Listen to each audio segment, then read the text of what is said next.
और ये वाली साइड तो आप देखेंगे भी उधरों कितना आ रहा, उधरों आ रहा 3.5। ठीक है, हुण आप थोड़ा जिहा इहनूं रसका देंगे, क्यों 3.5 इधर कर देंगे, 3.5 इधर करके सारा अपना सही आ जाऊगा। देखो हुण सही आ गया, उधरों साइडां बराबर हो गई। हुण आपां ने उत्थों मिलना है 4.5 है, नहीं 4.25 है।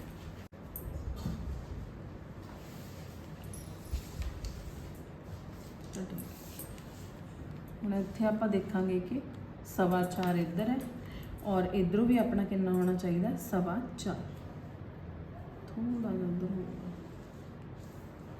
बस। हुण अपना ही सेंटर च टिक चुके।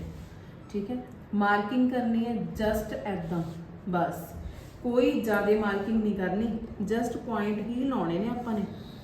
ठीक है, एक साइड तो जे तुसीं इहनूं टेपिंग करनी है टेपिंग कर सकते हो।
लो जी,